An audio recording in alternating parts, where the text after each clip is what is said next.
अंजली दमानिया यांची आज सकाळी 11 वाजता पत्रकार परिषद. धनंजय मुंडेंविरोधात कोणते नवे पुरावे देणार याकडे लक्ष.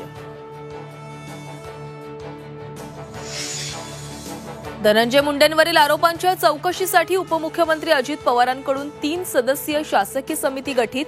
एका आठवड्यात समिती देणार अहवाल. 2023-24 आणि 24-25च्या डीपीडीसी मधील निधी वाटपाची करणार चौकशी.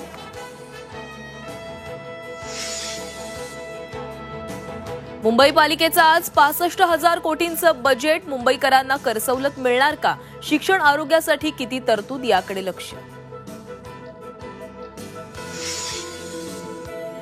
दिल्ली विधानसभेच्या 70 जागांसाठी उद्या मतदान, तर 8 फेब्रुवारीला निकाल. अरविंद केजरीवाल विजयाची हॅट्रिक करणार की भाजप बाजी मारणार याकडे लक्ष. पंतप्रधान नरेंद्र मोदी आज लोकसभेत राष्ट्रपतींच्या अभिभाषणावरच्या चर्चेला उत्तर देणार. संध्याकाळी 5 वाजता नरेंद्र मोदी बोलणार.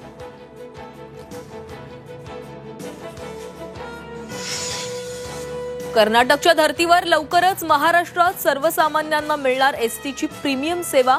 सुरक्षित आणि वेळेवर बस सेवा देणाऱ्या प्रीमियम सेवेबाबत राज्य सरकार सकारात्मक. सर्व सरकारी कार्यालयात मराठीतून बोलणं अनिवार्य. मराठी भाषा धोरण अंमलबजावणीबाबत सरकारचं परिपत्रक.